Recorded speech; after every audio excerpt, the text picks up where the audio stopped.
निकाली, rough copies ले ली, book भी साथ में रखिए। पाठ 16 भोर और बरखा। टाइटल से ही हमें पता चल रहा है भोर और बरखा। भोर का मतलब है सुबह का टाइम, जब हम उठते हैं सुबह सुबह, जब सूरज पूरा नहीं निकला होता है, उस समय को हम हिंदी में भोर कहते हैं, जिसे आप पंजाबी में तड़के सवेरे बोलते हो। ठीक है, तो वो क्या है, भोर। और बरखा का मतलब है वर्षा। ठीक है, बरखा। तो दो पैराग्राफ आपको दिए गए हैं। पहले में भोर का वर्णन है, दूसरे में बरखा का। मीराबाई जो हैं, हम सभी जानते हैं कि सूरदास और मीराबाई जो हैं वो कृष्ण काव्य के महारथ हैं, उनको हासिल है। कृष्ण काव्य जितना भी लिखा है वो सूरदास जी द्वारा और मीराबाई द्वारा लिखा गया है। ठीक है, तो यहाँ पे हम सभी जानते हैं कि मीराबाई जो है वो कृष्ण की अनन्य भगत थी, बहुत ज्यादा उनकी भक्ति में लीन रहती थी, और कई उनके जीवन में जो है वो चमत्कार कृष्ण की वजह से ही हुए थे। तो यहाँ पे पहला जो पैरा है, इसमें यशोदा जो है वो कृष्ण को जगाने का प्रयत्न कर रही हैं। श्री कृष्ण सो रहे हैं, यशोदा माँ उन्हें जगा रही हैं। वो क्या क्या कहती हैं, क्या क्या बताती हैं, ये इस पैराग्राफ में दिया गया है। जागो बंसी वारे ललना, जागो मोरे प्यारे।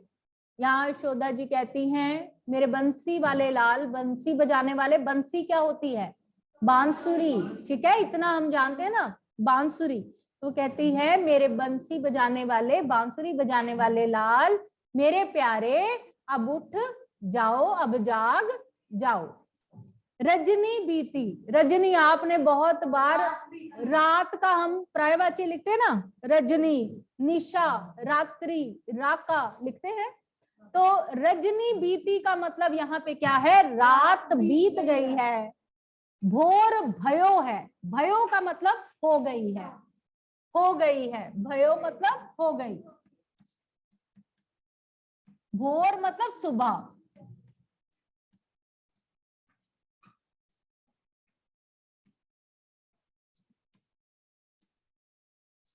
रजनी रात,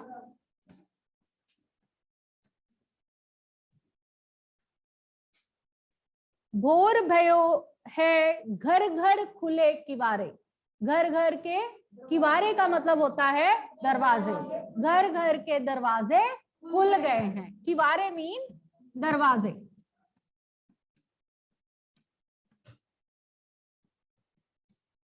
घर घर के दरवाजे जो हैं वो खुल गए हैं। गोपी दही मथत, सुनियत है कंगना के झनकारे। गोपियां जो हैं वो दही मथ रही हैं। आज भी हमारे घरों में जो मिट्टी की वो बर्तन होता है, जिसमें हम मोटर से, देखा है कभी, अगर गांव देहात में आप जाओ तो वो बहुत दूध में, जिनके पास भैंसे गायें ज्यादा होती है, तो मटकी में रखते हैं दूध दही, और फिर उसको मोटर लगे वाला बिलोना होता है, जिसका स्विच लगाकर तो लस्सी निकाली जाती है। पुराने जमाने में क्या होता था, हाँ, बड़ा भारी सा डंडा होता था, उसमें रस्सी होती थी, एक जन रस्सी से उधर से खींचता था और एक जन इधर से खींचता था, या कई बार इसी तरह ऐसे खींचा जाता था। अगर आपने टीवी सीरियल्स देखे होंगे कृष्ण से रिलेटेड या कुछ भी, है ना, करती है ना, बहुत बार हमने देखा। तो वो क्या होता है, दही मथना, दही बिलोना। ठीक है, दही मथना, दही को मथ रही हैं गोपियां। सुनियत है कंगना के झनकारे, और सब जगह उनके कंगनों की आवाज जो है, झनकारे मतलब छन छन करना, तो उनके कंगनों की जो छन छन की आवाज है वो सब जगह सुनाई दे रही है। ठीक है, पूरे घर में जितने आसपास घर हैं, सब सुबह सुबह, क्योंकि ग्वालों का गांव है, तो सब सुबह सुबह उठकर क्या करते हैं, दही मथते हैं, बिलोते हैं, और फिर नाश्ते में भी दूध दही लस्सी उनकी चलती है। तो इस तरह जो सुबह सुबह औरतें हैं, गोपियां हैं, वो क्या कर रही हैं, दही मथ रही हैं, और उनके जो कंगनों की आवाज है वो सब जगह सुनाई दे रही है। सुनियत का मतलब है सुनाई दे रही। उठो लाल जी भोर भयो है, सुर ठाडे द्वारे। अब वो कहती हैं उठो लाल जी, सुबह हो गई है, मेरे प्यारे पुत्र उठ जाओ, सुबह हो गई है। सुर नर, अब सुर क्या होता है? देवता। सुर असुर हम पढ़ते हैं ना, विलोम शब्द, सुर असुर, तो सुर क्या होते हैं? देवता। नर का मतलब है मनुष्य। तो वो कहती है कि देवता और मनुष्य दोनों ही ढाडे द्वारे, मतलब तुम्हारे दरवाजे पर खड़े हैं। ठीक है, सुबह सुबह अब जो माना जाता है कि भगवान का अवतार है, उसके दर्शन के लिए भी जो देवता है वो भी दरवाजे पर खड़े हैं। ठीक है, ग्वाल बाल सब करत कोलाहल। ग्वाल, ग्वाल क्या होते हैं? छोटे बच्चे, ग्वालों के, जो कृष्ण की ही एज के हैं। तो वो उनकी बात करती है कि जितने बाल बाला हमने उसमें भी किया है विलोम शब्द बहुवचन में। देखिए साथ साथ में कितने बहुवचन भी आ जाते हैं, प्रायवाची भी आ जाते हैं, विलोम शब्द भी हमने देखा कि इसी पैराग्राफ में आते हैं। क्या बेटे? अभी जो आपने बोला बाल, ग्वाल बाल, ग्वाल में कैसे लिखते हैं? ग्वाल ग आधा, ब को आ, हाँ, ग्वाल बाल मतलब ग्वालों के बच्चे, छोटे बच्चे। ग्वाल बाल सब करत कोलाहल, कोलाहल का मतलब होता है शोर करना। सबके सब दरवाजे पर खड़े होकर क्या कर रहे हैं? शोर कर रहे हैं। किस बात का शोर आ रहा है? आगे वो बताती हैं। जय जय शब्द उचारे, शब्द मतलब जय जयकार तुम्हारे नाम की कर रही है, कर रहे हैं। ठीक है, शब्द जैसे हम कहते हैं ना, शब्द गाओ, तो इस तरह का वो शब्द बोले कि जय जयकार शब्द उचारे, तुम्हारे नाम की जय जयकार कर रहे हैं। उचारे मतलब बार बार दोहराना। ठीक है, माखन रोटी हाथ में लीनी, गौवन के रखवारे। रखवारे जो गांव गैयों की रक्षा करते हैं उनको हम क्या कहते हैं? गौवन के रखवाले। यहाँ पे गौवन का मतलब है गाय। ठीक है, जो गाय की रक्षा करते हैं वो सब दरवाजे पर खड़े हैं और उनके हाथ में क्या है? माखन और रोटी है। ठीक, सब चाहते हैं कि तुम उठो, तुम्हें भोग लगाकर साथ में जाएं, तो इसलिए माखन रोटी हाथ में लीनी, मह लीनी मतलब हाथ में पकड़ कर खड़े हैं गौवन के रखवारे की, जो गाय की रक्षा करते हैं वो सभी लोग। मीरा के प्रभु गिरधर नागर, शरण आया को तारे। तो मीरा कहती हैं कि मेरे केवल एक ही भगवान है, और वो कौन है? श्री कृष्ण है। ये वो है जो भी कोई उनकी शरण में आता है उन्हें वो इस भव सागर से पार लगा देते हैं। क्लियर है? फर्स्ट पैरा, शरण आया को तारे का मतलब होता है, हम कहते हैं ना मैं तो तेरी शरण में आ गया, अब तू ही मेरा बेड़ा पार करेगा। तो यहाँ पे वो यही कहती हैं कि मेरे केवल एक ही भगवान है, वो कृष्ण है, और वो ऐसे हैं कि जो कोई उनकी शरण में चला जाता है उसको वो इस भव सागर से, इस संसार से, भव सागर संसार, ये जो मायावी दुनिया है, इससे पार लगा देते हैं। अब हम कहते हैं ना कि हमारा ये जो जीवन है, जीवन क्या है? माँ ऋषि मुनि से किसी से बात करो वो कहेंगे ये दुख है, इस दुख को काट कर हमें जाना है। तो काट कर जाना का मतलब है कि जब हम मर जाएंगे तो इस दुनिया के भव सागर से पार करेंगे। अगर अच्छे कर्म करके जाएंगे तो हमारी अगली योनि या अगला जन्म अच्छा होगा, और अगर हमारे कर्म अच्छे नहीं होंगे तो पता नहीं कहाँ भेजा जाएगा। तो स्वर्ग नरक ये भी बने हुए हैं। तो भव सागर से पार होने का मतलब है कि इस दुनिया से शांति से हमें ले जाएं स्वर्ग की ओर। ठीक है, समझ गए? पहले पैरा में किसी को कोई प्रॉब्लम नहीं है, बड़ा इजी है। यशोदा कृष्ण को जगाने का प्रयास करती हैं, वो उन्हें कहती हैं उठो मेरे प्यारे, मेरे लाल जी उठ जाइए, सुबह हो गई है, रात बीत गई है, और सारे घरों के दरवाजे जो हैं वो खुल गए हैं। गोपियां जो हैं वो सुबह सुबह दही मथ रही हैं, और जब वो ऐसा कर रही हैं तो उनके हाथों में जो पहने हुए कंगन है उसकी छन छन सारे उसमें सुनाई दे रही है गांव में। तो फिर कहती हैं उठिए भोर भयो है, मतलब सुबह हो गई है। देवता के साथ साथ मनुष्य के साथ साथ देवता भी तुम्हारे दरवाजे पर तुम्हारे दर्शन के लिए खड़े हैं। सारे बाल ग्वाल जितने हैं शोर कर रहे हैं, तुम्हारे नाम की जय जयकार कर रहे हैं। हाथ में उन्होंने माखन रोटी ले रखी है और सब तुम्हारे उठने का इंतजार कर रहे हैं कि कब तुम उठो और हम सब, तो वो सब जाएं गाय चराने के लिए। तो मीरा लास्ट में कहती हैं कि उसके केवल एक ही प्रभु हैं, वो श्री कृष्ण हैं, और ऐसे हैं जो कोई उनकी शरण में आ जाता है उससे वो पार लगा देते हैं। ओके, फर्स्ट पैरा, कोई मुसीबत? क्लियर है? किसी शब्द का अर्थ नहीं पता चल रहा हो? क्योंकि जब पद्यांश पूछा जाएगा उसमें ऐसा भी हो सकता है कि इस शब्द का अर्थ लिखें, ठीक है? तो इसको आपने वो नहीं करना है, लीनियरली नहीं लेना है। ऐसा हो सकता है कि ऐसे शब्द आ जाए आपको। हाँ, गौवन के रखवारे बेटे, गायों की रक्षा करने वाले, गायें जितनी गायें होती हैं उनकी रक्षा करने वाले रखवाले होते हैं। हाँ बेटा बोलो। गिरधर, गिरधर किसको बोलते हैं? कृष्ण को। गिरधर क्यों बोलते हैं? गिरी क्या होता है पहले ये बताओ, पढ़ा है? पहाड़। तो श्री कृष्ण ने क्या किया था? इस उंगली से पहाड़ उठाया था। याद है जब बहुत ज्यादा इंद्र जी क्रुद्ध हो गए थे, बारिश होने लग गई थी, तो कृष्ण ने क्या किया था? अपनी छोटी उंगली से गोवर्धन पर्वत उठाया था और सारे जो अपने नगरवासी थे उनको बचा लिया था। कहानियां ये कहती हैं, ठीक? तो इसलिए उनका नाम क्या पड़ा था? गिरिधर, कि पर्वत को धारण करने वाले, उठाने वाले, ठीक है? तो कृष्ण का एक और नाम भी है गिरिधर।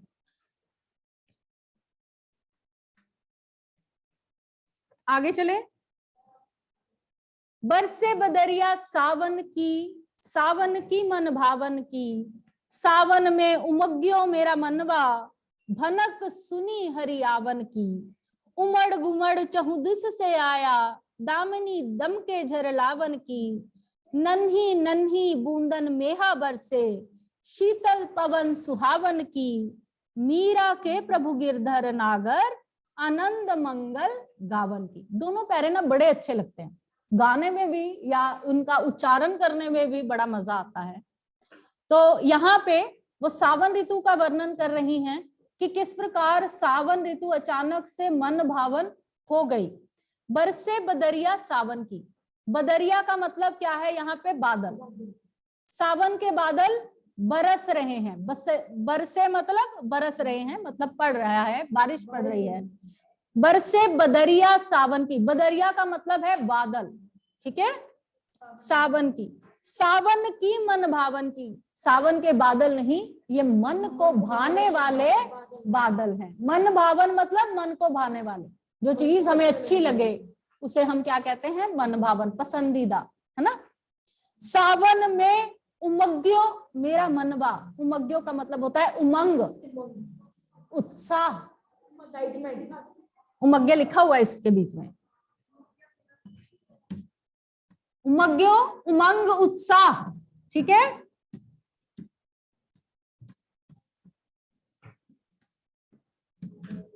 मेरो का मतलब मेरा, मनवा मतलब मन, ठीक? सावन में उमग्यो मेरा मनवा, सावन ऋतु में मेरा मन उत्साह और उमंग से भर जाता है। भनक सुनी हरि आवन की, हरि मतलब कृष्ण, आवन मतलब आना। भनक मतलब कहीं से मुझे अफवाह या खबर मिली है कि कृष्ण आने वाले हैं, ठीक? भनक सुनी हरि आवन की, कहीं से मुझे खबर मिली है कि कृष्ण आने वाले हैं। उमड़ गुमड़ चहु दिस से आया, उमड़ गुमड़ जोर शोर से, चहु दिस मतलब चारों दिशाएं, चहु दिश क्या है? चारों दिशाएं। तो खूब जोर शोर से बादल जो है चारों दिशाओं से आया। दामिनी दम के झर लावन की, जो बिजली है वो खूब चमक चमक कर सूचना दे रही है कि झड़ी लगने वाली है। अब झड़ी किसे कहते हैं? जब 2 या 3 दिन लगातार बारिश होती जाए तो हम क्या कहते हैं? बारिश की झड़ी लगी है, ठीक है? तो वहां पे वो कहती है कि दामिनी जो है, दामिनी किसे हम कहते हैं? चंचला, चपला, दामिनी, तो ये क्या है? बिजली। तो बिजली चमक चमक कर झड़ी लगने का संदेश दे रही है। दामिनी दम के झर लावन की, नन्ही नन्ही बूंदे मेहा बरसे, नेहा बादल, बादलों से नन्ही नन्ही मतलब छोटी छोटी बूंदे जो है वो बरस रही हैं। शीतल पवन सुहावन की, जो ठंडी हवा है वो मन को भाने वाली हवा है। सुहावन की मतलब सुहानी लग रही है, शीतल हवा, ठंडी हवा बहुत सुहानी लग रही है। मीरा के प्रभु गिरधर नागर आनंद मंगल गावन की। तो फिर दोबारा वो दोहराती हैं कि मीरा के एक ही प्रभु हैं, वो कौन है? गिरधर हैं, श्री कृष्ण हैं। और ये ऋतु केवल वर्षा की ऋतु या सावन की ऋतु नहीं है, उनके आने पर आनंद मंगल के गीत गाने की ऋतु है। आनंद मंगल के गीत, जब कोई अतिथि आता है तो स्वागतम गीत याद है कि हमारे स्कूल में भी जब मुख्य अतिथि आते हैं, हम रखा हो समारोह, तो सबसे पहले स्वागत गीत होता है, उसे हम क्या कह सकते हैं? आनंद मंगल के गीत। ठीक है जी। एक बार फिर से, बरसे बदरिया सावन की मन भावन की। मीरा जी कहती हैं कि सावन के बादल जो हैं वो बरस रहे हैं। ये वो ऋतु है जो मन को भाने वाली ऋतु है। ये सावन के बादल नहीं, मन को भाने वाले बादल हैं। सावन में उमग्यो मेरा मनवा, भनक सुनी हरियावन की। सावन में मेरे मन में एक नया उत्साह और उमंग भर गया है कि क्योंकि मुझे कहीं से कृष्ण के आने की खबर मिली है। उमड़ गुमड़ चहुदिस से आया, दामिनी दम के झरलावन की। चारों दिशाओं से जोर शोर से बादल इकट्ठा हो रहे हैं और बिजली चमक चमक कर झड़ी लगने का संदेश दे रही है। नन्ही नन्ही बूंदे मेहा बरसे, शीतल पवन सुहावन की। छोटी छोटी बूंदे बादलों से बरस रही हैं और जो ठंडी हवा है वो मन को बहुत सुहानी लग रही है। मीरा के प्रभु गिरधर नागर आनंद मंगल गावन की। मीरा के एक ही प्रभु हैं, वो श्री कृष्ण है, और ये ऋतु उनके आने पर आनंद मंगल के गीत गाने की ऋतु है। ओके, चलिए अब कॉपीज निकालिए।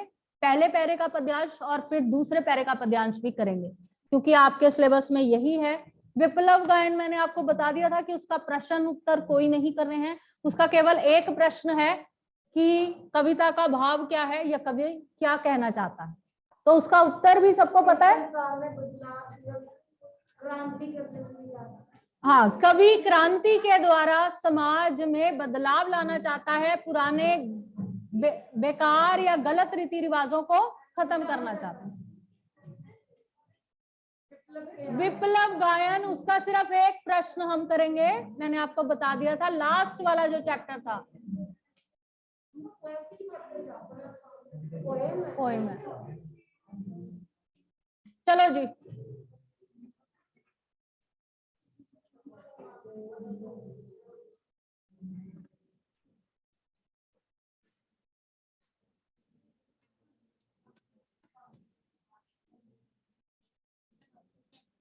बुक साथ में खोल कर रखें या आप खुद ही करेंगे?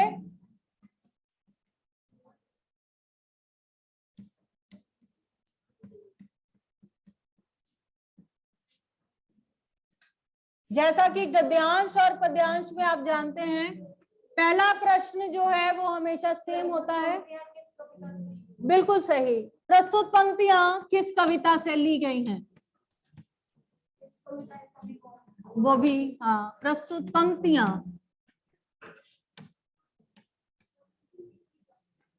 कवित्री होता है बेटा, लेखिका नहीं होता। लेखक लेखिका, कवि कवित्री। ठीक है।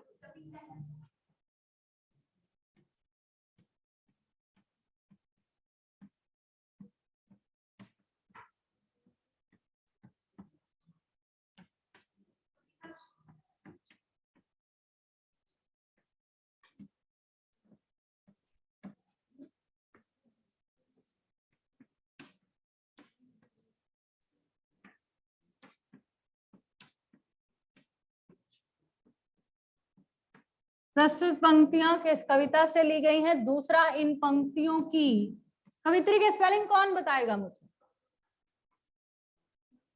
Raise your hand. 1, 2 and 3। और सुहानी,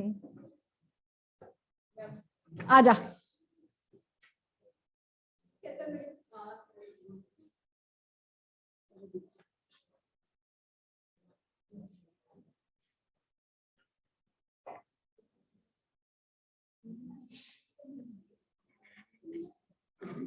बस बेटे, तरी बन गई उसकी।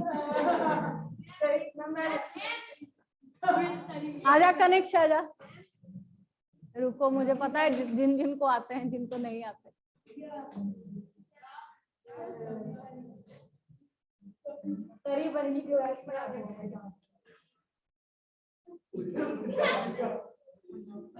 ये क्या ग्रेवी बनाने आया है? वो करी बना के क्या ग्रेवी बनाने? क्या है ये?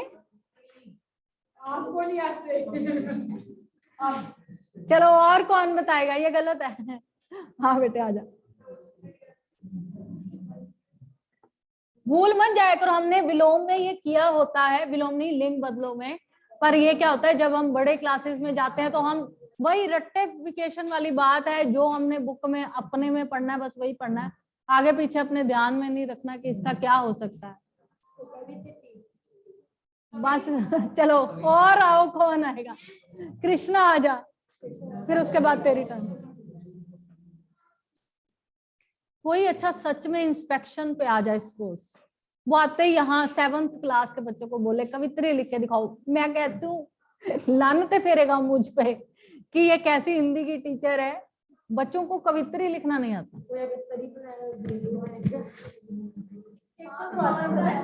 हाँ तूने बोला ये ठीक है।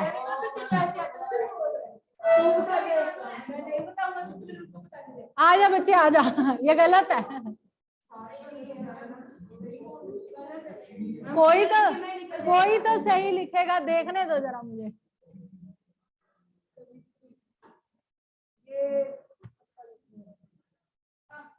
गलत है, और कौन ट्राई करना चाहेगा? रुक जा मुझे पता तुझे आजा आजा, उसको आना दे पहले।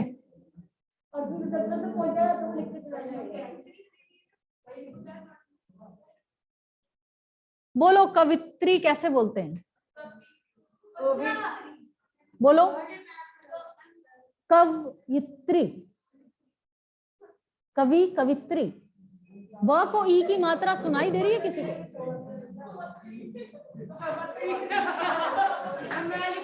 चल आजा।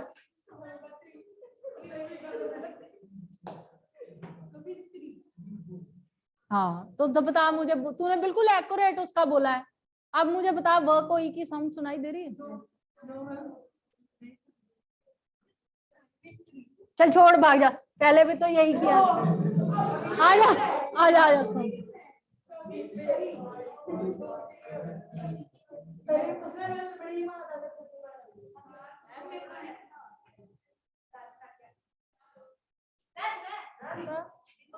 बस आजा, छोड़ दो, छोड़ो, अब मुझे पता लग गया। अब पूरी जब लड़कियों ने ऐसा रिस्पॉन्स दिया तो समझो नहीं आता किसी को। तो रहने दो।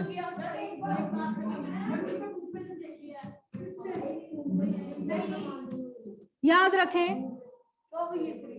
कवित्री, व को ई का साउंड नहीं सुनाई देता, य को ई की साउंड है।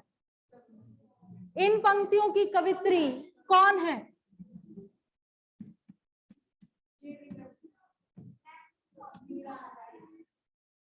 चलिए आगे।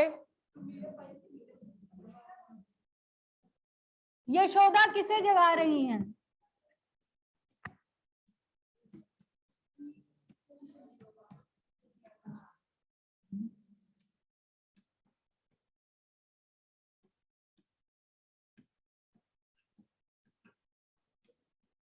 गोपियां क्या कर रही हैं?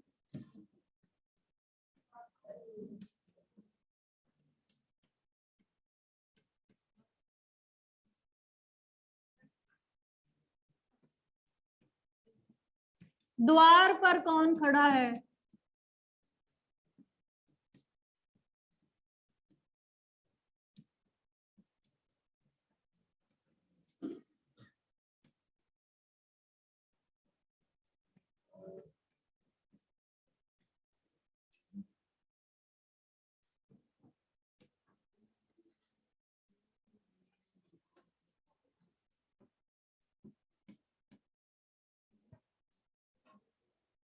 किवारे कोलाहल।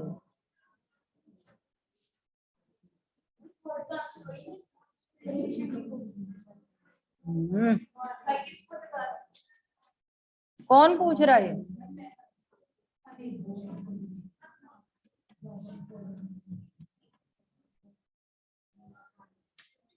सारी रामायण इसी पे बेस्ड है कि वो कृष्ण को जगा रहे हैं। फिर ये रामायण पढ़ के राम कौन है पूछ रहा है। चलो जल्दी से रेज योर हैंड।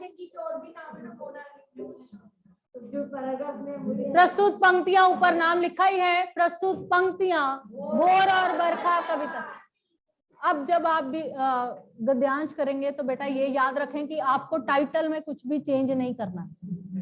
टाइटल कविता का या लेख का जो भी टाइटल होता है एज इट इज लिखना है। भोर और वर्षा मत लिख देना, नहीं तो नंबर कट जाएंगे। जैसा दिया गया है बिल्कुल सेम वैसा ही टाइटल लिखना है। भोर और बरखा। अगर आपने इस तरह लिख दिया भोर तथा बरखा तब भी गलत। टाइटल चेंज नहीं होते, ना पाठ के ना कविता के। ठीक है। नेक्स्ट कवित्री आप जानते हैं, मीराबाई। आगे यशोदा किसको जगा रही हैं? यशोदा श्री कृष्ण को जगा रही हैं। बस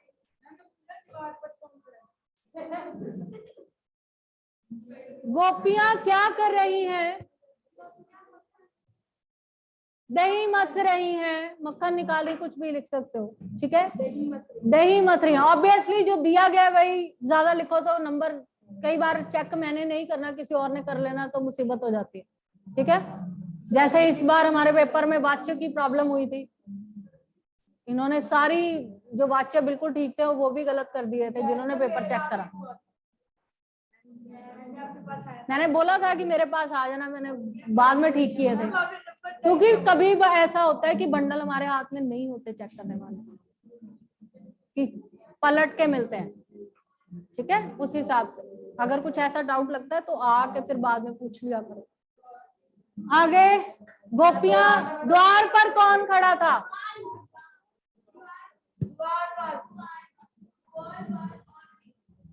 ठीक है जी, द्वार पर ग्वाल बाल सब खड़े थे, या देवता और मनुष्य दोनों खड़े थे, आप कुछ भी लिख सकते हैं। किवारे और कोलाहल शब्द का अर्थ कौन बताएगा? किवारे जल्दी बता। हाँ तुझे कह रही हूँ, कृष्ण से पीछे। बेटा देखने की जरूरत पड़ रही है, जबकि इतनी बार बताया मैंने।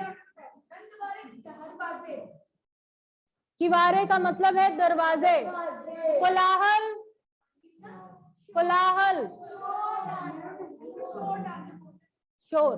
चलिए शोर। अगला पैरा उसका भी करेंगे क्योंकि पैरा अलग है, इसलिए ऊपर वाले सेम रहेंगे दोनों प्रश्न, नीचे वाले प्रश्न जो हैं वो उस हिसाब से जाएंगे जैसे आपका।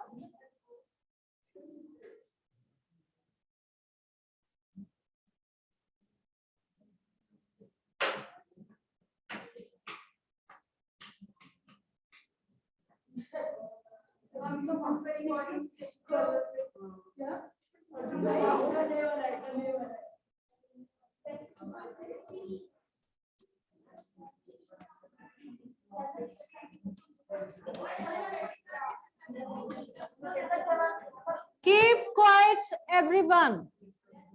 शुरू मत हो जाए करो।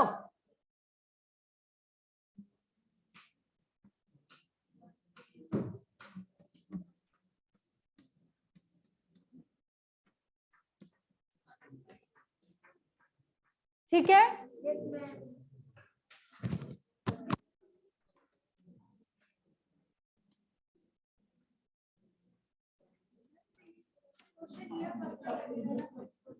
हाँ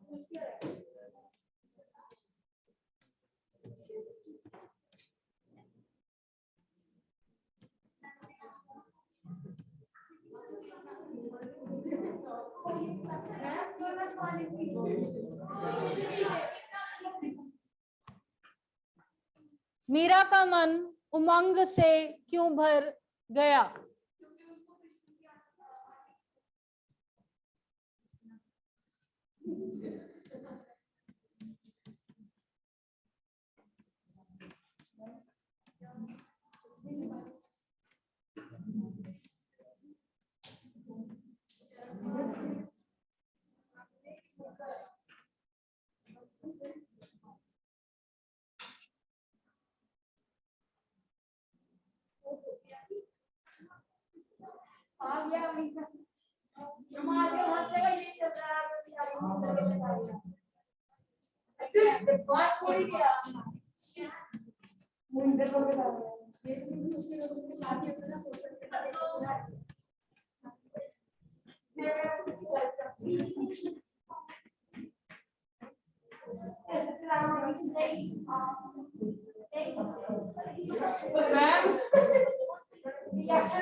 चलिए